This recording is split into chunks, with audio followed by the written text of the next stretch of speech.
இன்றைக்கி வந்து நம்ம தோட்டத்தில் இருக்கிற என்னென்ன காய்கறிகளை வந்து அறுவடை செய்யலான்னு பார்க்கலாம். ஃபஸ்ட்டு வந்து அந்த பிளேஸில் இருக்கிறது நெல்லிக்காங்க.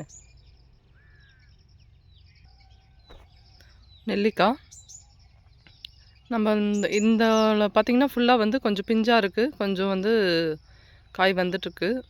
நம்ம வந்து நல்லா முத்தின காய்களை வந்துட்டு பறிச்சுட்டு ஊறுகாய் போடலாம். அப்படி இல்லைன்னா உப்பு மிளகாய் பொடி போட்டு நல்லா ஒரு 1/2 hour குலுக்கி வச்சுட்டு அதுக்கப்புறம் வந்து மிக்ஸ் பண்ணி வச்சுட்டு சாப்பிடலாம். நல்லாயிருக்கும். நான் ஒரு வீடியோவில் இந்த நெல்லிக்காய் ஊறுகாய் எப்படி போடுறதுன்னு கண்டிப்பாக போடுறேன். ஓகேங்களா? பார்க்கவே பாருங்கள், நெல்லிக்காய் பார்க்கும்போதே சாப்பிட்ணுன்னு தோணுது. காயும் இருக்குது, அதே மாதிரி பாருங்களேன் பூவும் இருக்குது. இந்த காயிலே பார்த்திங்கன்னா பூவும் இருக்குது. இதுதான் பூ. இது வந்து நெக்ஸ்ட்டு காய்க்கும். நெல்லிக்காய்க்கு மட்டும் கொஞ்சம் கிளைமேட் வந்து கொஞ்சம் நல்லா குளிர்ச்சியாக மழை பெஞ்சு விட்டாவே நான் ஃபுல்லாக பூ எடுத்துக்கும். காய வைக்கிறது அதனுடைய வேலையே. இன்னும் நிறைய வச்சுருக்கு பாருங்கள் உள்ளே. நிறைய நெல்லிக்காய் இருக்குது. எங்கள் வீட்டுக்கு யாரும் வந்தாலும் ஃபஸ்ட்டு இந்த நெல்லிக்காய் மரத்து இங்கே தான் வந்து நிற்கணும். இதுதான் எங்கள் என்ட்ரன்ஸு. இதில் இருக்கிற நெல்லிக்காவை பறித்து சாப்பிட்டு தான் போவாங்க. நல்ல விஷயம் தானே. எல்லாருமே வீட்டுக்கிட்ட பிளேஸ் இருந்தால் தாராளமாக நெல்லிக்காய் வைக்கலாம். எந்த வகையான மரம் வேணால் வைக்கலாம். பட் ஆனால் அது பயனுள்ளதாக இருக்கணும். ஓகேங்களா? சாப்பிட்றதா இருக்கணும், ஒரு மருத்துவ குணம் இருக்கணும். சும்மா அழகுக்கு வைக்கிறேன் அப்படின்ற மாதிரியெல்லாம் வைக்கக்கூடாதுன்னு சொல்லலை. யூஸ்ஃபுல்லானதை செஞ்சால் வந்து ரொம்ப நல்லாயிருக்கும். டெய்லி அந்த பூவை பார்க்கும்போது ஹாப்பியாக இருக்கும். அந்த காய்கறி பார்க்கும்போது நம்மளுக்கு ரொம்ப ஹாப்பியாக இருக்கும். நாமளே வச்சு ஒரு செடியை வளர்த்து சாப்பிடும்போது ரொம்ப ஹாப்பியாக இருக்கும். அதனால் சொல்கிறேன். அவங்கவுங்க விருப்பம்தான். நான் ஜஸ்ட்டு ஒரு ஐடியா தான் சொல்கிறேன். ஓகேங்களா? நெக்ஸ்ட்டு என்ன காய்கறி கட் பண்ண போகிறேன்னு பார்க்கலாமா? இந்த அளவுக்கு நான் நெல்லிக்காய் வந்து பறித்து வச்சுருக்கேன். ஓகேங்களா? இன்றைக்கி இவ்வளோ போதும். நெக்ஸ்ட் வந்து நாளைக்கு பசங்களுக்கு லெமன் ரைஸ் தான் செஞ்சு கொடுக்கணும். அதனால கொஞ்சம் லெமன் பறிச்சுக்கலாம். என்னடா காயாக இருக்கேன்னு பார்க்காதீங்க. இது மேலே இருக்கிற இந்த எல்லோ கலராக ஒரு மாதிரி வந்து கோடு கோடாக இருக்குது இல்லைங்களா? அது வந்து என்னென்னா ஒன்றும் இல்லைங்க, அந்த முள் படுது இல்லையா இந்த செடிகளில், இந்த லெமன் மேலே இந்த முள் பக்கத்தில் இருக்கிற முள் வந்து ஒரு காற்று அடிக்கும் போது அசையும் இல்லையா, அப்போ வந்து அது மேலே படுறது வந்து இந்த மாதிரி காயமாக இருக்கும். மற்றபடியெல்லாம் ஒன்றும் இல்லை. இங்கே பாருங்கள், முள் இல்லாது நல்லாயிருக்கும். ஆமாம், பார்த்தீங்கன்னா தெரியும். மகள்கள் கேட்பவற்றை முடிந்தவரை முடியாது என்று சொல்லிவிடக்கூடாது என்கிற வாழ்க்கை. இது பார்த்திங்கன்னா தெரியும், நல்லாயிருக்கும். இது வந்து ஆக்சுவலி நாட்டு லெமனுங்க. ஏற்கனவே நான் லைமன் வீடியோ போட்டிருப்பேன். அது வந்து சீட்லெஸ்ஸு, பட் இது வந்து சீடடு. பார்த்திங்கன்னா தெரியும், உள்ளெல்லாம் காய் பாருங்கள் எப்படி இருக்குது.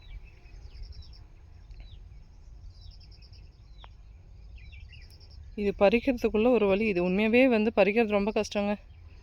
இதுக்கு எதுனா வந்து ஒரு இன்ஸ்ட்ருமெண்ட் ரெடி பண்ணணும் பறிக்கிறதுக்கு. இது வரைக்கும் கையில் தான் பறிச்சுட்டு இருந்தோம். ஆனால் இதுக்கு மேலே கையில் பறிக்க முடியாது. ஃபுல்லாக ஒரு பெரிய கூண்டாக மரமாக மாறிடுச்சு. அடுத்து பார்த்திங்கன்னா இங்கேவே பக்கத்துலேயே நாங்கள் வைக்காமையே ஒரு புளிய மரம் வந்து வந்ததுங்க. அந்த புளிய மரத்தில் காய் வச்சுருக்கு பார்த்திங்களா.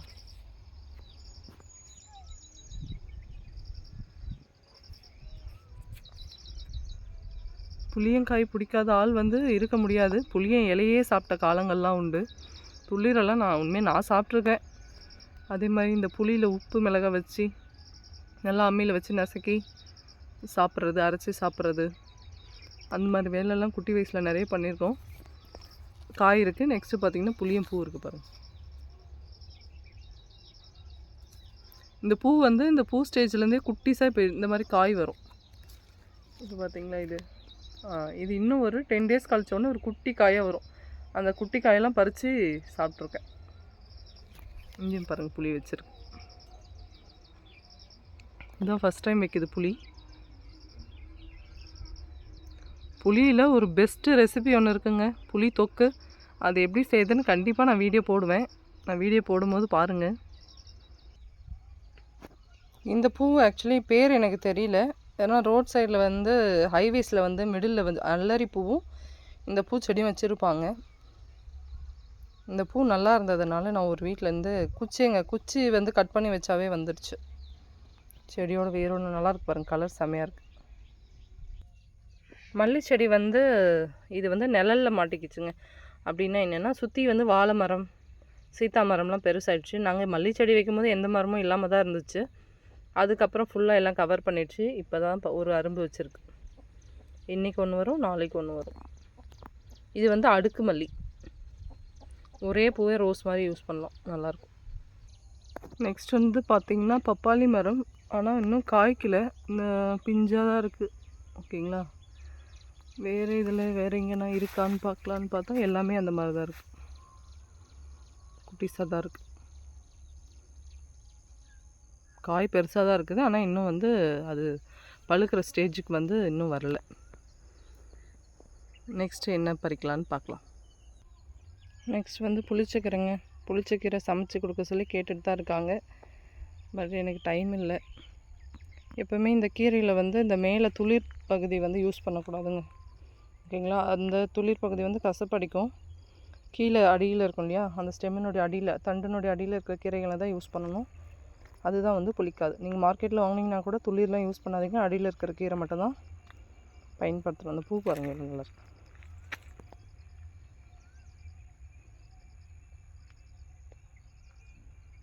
செம்மையாக இருக்குல்ல, ஒரு செம்பருத்தி மாதிரி.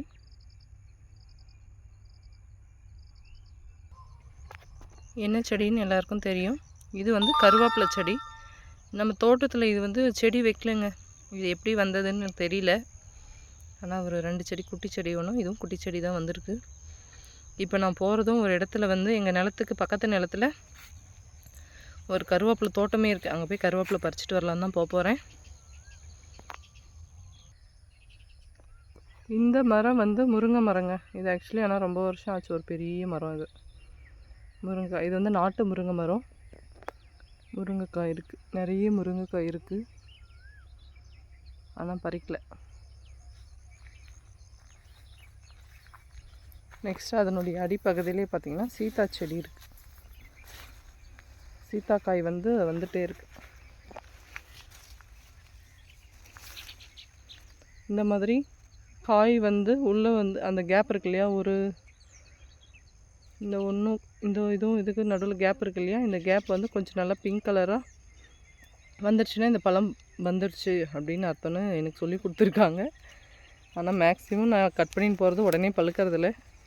ஆனால் இது வந்துடுச்சு, அதனால் சீத்தாவை கட் பண்ணிட்டேன். இது வந்து எங்களுடைய கிணறு. இந்த கிணத்துல பார்த்திங்களா தூக்கணாங்குருவிலாம் ஊடுது. ஆல் சவுண்டு கேட்டு அப்படி தான் பண்ணும். சீத்தாக்காயும் சேர்த்து நம்மளோட பேஸ்கெட்டில் ஆட் பண்ணிடலாம். இப்போ காமிக்கிற மரம் வேப்ப மரம். அதுக்கு பக்கத்தில் இருக்குது பார்த்திங்களா, ஹைட்டாக ஒன்று. இது வந்து பார்த்திங்கன்னா என்ன மரம்னா அகத்திக்கீரைங்க. எங்கள் தோட்டத்தில் அகத்திக்கீரை இல்லாததுனால நான் தான் இந்த செடி விதை எடுத்துன்னு வந்து போட்டேன். இவ்வளோ ஹைட் போயிடுச்சு. இது எப்படி கட் பண்ணுறதுன்னே தெரியல. ஆனால் அகத்திக்கீரையில் விட்டமின்ஸ் ஏ வந்து அதிகமாக இருக்கிறதுனால கண்ணுக்கு ரொம்ப நல்லது. கண்டிப்பாக சமைக்கணும், ஆனால் அது எப்படி சமைக்கிறதுன்னு தெரியல, பார்க்கலாம். இந்த முருங்கைக்காய் வந்து ஏற்கனவே வீடியோ போட்டிருப்போம், அதில் பிஞ்சாக இருந்துச்சு. இப்போ பாருங்கள் ஃபுல்லாக நல்லா வந்துடுச்சு. எவ்வளோ லாங்காக இருக்குன்னு, நீள நீளமாக இருக்குது. எவ்வளோ இருக்குது பாருங்கள். ஒரு குட்டி மரத்தில் ஒரு 4-5 kg ஆகும்.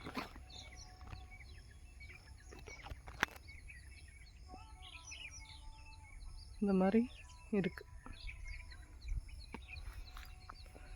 நானும் பொரியலுக்கு கட் பண்ணணும், அதனால்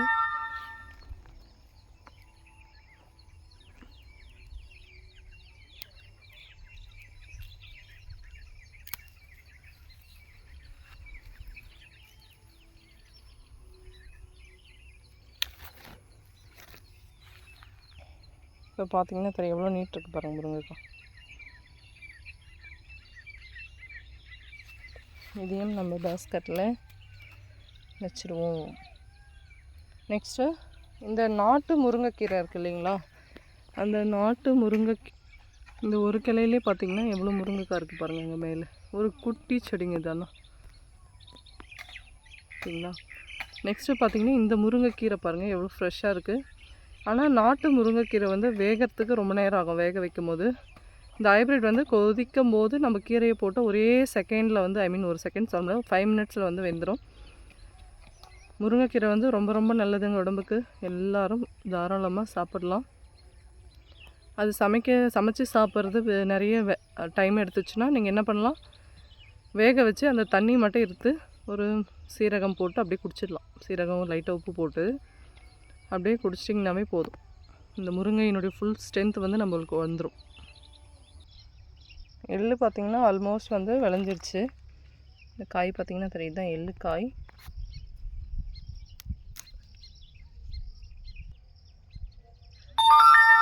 இந்த எள்ளு தாங்க. எனக்கு இது வெள்ளையாக தான் இருக்கும். இப்போது இது காஞ்ச உடனே கருப்பாயிடும். அந்த கருப்பு வந்து மேலே இருக்க தோலை வந்து எடுத்துகிட்டு தான் நமக்கு வெள்ளையெல்லாம் கொடுக்குறாங்க. இந்த கீரை உங்களுக்கு தெரியுதா? இதாங்க முடக்கத்தான் கீரை. ஓகேங்களா? மூட்டு வலி, கால் வலி, எலும்புலாம் ஸ்ட்ரென்த்தாக இருக்கணும்னு இந்த கீரையை சமைச்சு சாப்பிடுவாங்க. தோசையில் மிக்ஸ் பண்ணி தோசையில் இந்த தலையை பறித்து மிக்சியில் அரைச்சி தோசை மாவில் கலந்து சாப்பிடுவாங்க. சப்பாத்தி மாவில் பிசைஞ்சு சாப்பிட்றாங்க. இதை அரைச்சி அதில் ஊற்றி பிசைஞ்சு சமைச்சு சாப்பிட்றாங்க. இதுதான் முடக்கத்தான் கீரை. இப்போ நீங்கள் வீடியோவில் பார்த்துட்ருக்கிறது வந்து பிரண்டைங்க. பிரண்டை சட்னி கேள்விப்பட்டிருப்பீங்க. ஓகேங்களா? இது ஆனால் பயங்கரமான ஹீட்டு உடம்புக்கு. மழை தூறல் போடுது. ஓகேங்களா? இந்த ஸ்டெம்மை வந்து சமைச்சு சாப்பிடக்கூடாதுங்க. பிரண்டை வந்து அதே மாதிரி நம்ம கையில் பறிச்சோன்னா கை வந்து ஊறும், அரிக்கும். இதுதாங்க இந்த திக்கான இதுலேருந்து இந்த மாதிரி லைட் க்ரீனாக வருது இல்லையா, இளம் பச்சை நிறத்தில் வருது இல்லையா, இதை தாங்க பறித்து சாப்பிட்ணும். இதை பறித்து நம்ம கையில் ஒடிச்சோன்னா இது நார் வந்து பிரியும். உங்களுக்கு பிச்சு காமிக்கிறேன். ஓகேவா? இப்படி பிரியும் போதே இந்த நார் வந்துடும். ஓகேங்களா? நெக்ஸ்ட்டு இந்த பக்கம் பிரிச்சிங்கன்னா இப்படி நார் வந்துடும். இந்த ரெண்டு பக்கம் இருக்கிற நாரையும் எடுத்துகிட்டு நம்ம அப்படியே கடலைப்பருப்பு, உளுத்தம்பருப்பு போட்டு மிளகாய், பூண்டு இதெல்லாம் போட்டு கொஞ்சம் புளி வச்சு இதையும் சேர்த்து நல்லா வணக்கிட்டு சட்னி அரைச்சா பிரண்டை சட்னி ரெடி. கண்டிப்பாக அதுவும் வீடியோ போடுறேன். நம்ம வேலையில் தான் இருக்குது, ஆனால் நாங்கள் சமைக்கிறது இல்லைங்க. அது ரொம்ப ஹீட்டுன்றதுனால ஒரே ஒரு முறை செஞ்சுட்டு எல்லாருக்கும் வயிற்று வலி. ரொம்ப குளிர்ச்சியான ஈரம் உடம்புன்னு சொல்லுவாங்க இல்லையா, ரொம்ப குளிர்ச்சியாக, ரொம்ப எப்போ பாரு ஃபீவர், சளி அந்த மாதிரி இருக்கிறவங்க வந்து தாராளமாக இதை எடுத்துக்கலாம். நம்மளதுலாம் நார்மல். இது கூட பாருங்கள் அழகாக இருக்குது பூ.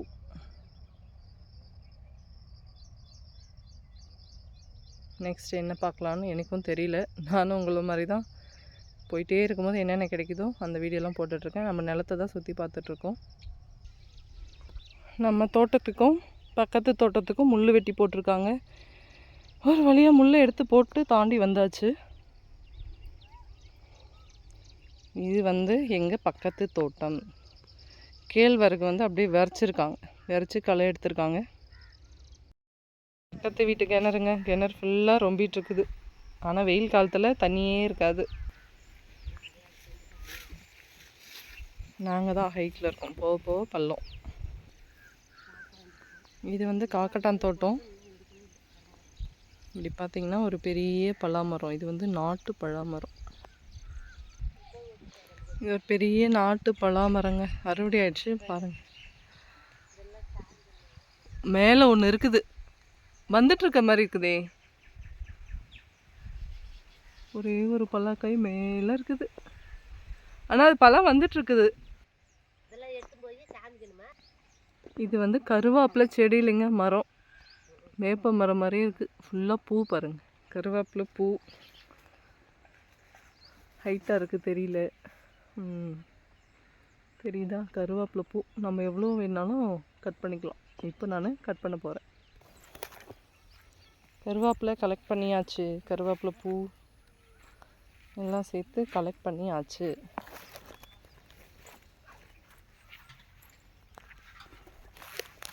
லைனில் இந்த மரத்தில் முருங்கைக்காய் பாருங்களேன் எப்படி இருக்குது. சார சாரியாக வெறும் முருங்கைக்காய் தான் இருக்குது. இலையே இல்லை, ஃபுல்லாக முருங்கைக்காய் தான் இருக்குது. நாட்டு முருங்கைக்காய்.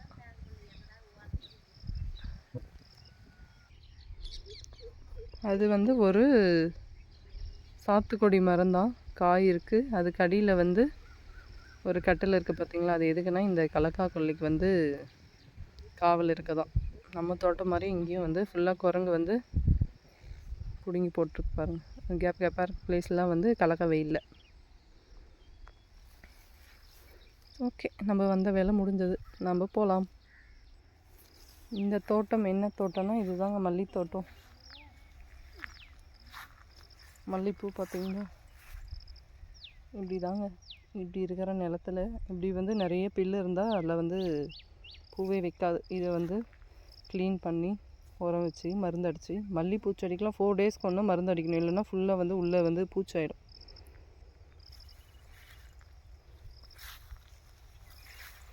பாருங்க, இவங்க பாவம் 2 பேர் வயசானவங்க, அவங்களுக்கு சரியாக பூ அறுக்க தெரில போல். இது எவ்வளோ தோட்டத்தில் ஃபுல்லாக பூவே இருக்குது. மல்லி வந்து விநாயகர் சதுர்த்தி அன்றைக்கி 800-1000 rupees கேஜி. இவங்க நிறைய வீண் பண்ணிகிட்ருக்காங்க. இந்த ஸ்டெப்பு பார்த்தீங்களா எவ்வளோ ஹைட் பாருங்கள். 1 2 3 4 5 ஒரு நிலத்துக்குமேங்க ஹைட். இது இவ்வளோ ஹைட் இருக்குது, எவ்வளோ பள்ளத்தில் இருப்பாரு பள்ளம். வேலியை திரும்பியும் இருந்த மாதிரி வச்சுட்டு நம்மளுடைய ஃபார்முக்குள்ளே தோட்டத்துக்குள்ளே நாம் என்ட்ரி கொடுத்துட்டோம். அவ்வளோதாங்க இன்றைக்கான அறுவடை முடிந்தாச்சு.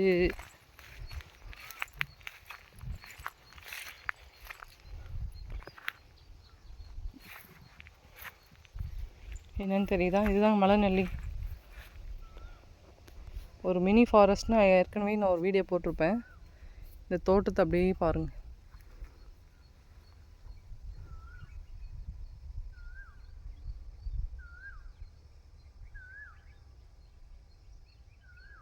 இது ஒரு தேக்கு. இந்த செடி பற்றி நான் சொல்லலைன்னு நினைக்கிறேன். ஓகேங்களா, இதுதான் இலுப்பைன்னு சொல்லுவாங்க. இலுப்பை மரம், இலுப்பை என்ன அப்படின்னு சொல்லுவாங்க இல்லையா, அந்த செடிங்க. ஃபாரஸ்ட்லேருந்து கொஞ்சம் நம்மளுக்கு வந்து செடி கொடுத்தாங்க, அந்த செடியிலேருந்து வச்சோம். அதில் இருக்குது பாருங்கள், ஒரு மரம் வச்சுருக்கோம் வீட்டுக்கிட்ட, ரொம்ப பெருசாக இருக்குது. இன்றைக்கும் நம்ம பேஸ்கெட்டாக ஃபில் பண்ணியாச்சு. கருவேப்பிலை, நெல்லிக்காய், முருங்கைக்காய், சீத்தா, நெக்ஸ்ட்டு வந்து லெமனு. ஓகேங்களா, இந்த வீடியோ பிடிச்சிருந்தால் மறக்காமல் லைக் பண்ணுங்கள், ஷேர் பண்ணுங்கள், சப்ஸ்கிரைப் பண்ணுங்கள். தேங்க்யூ.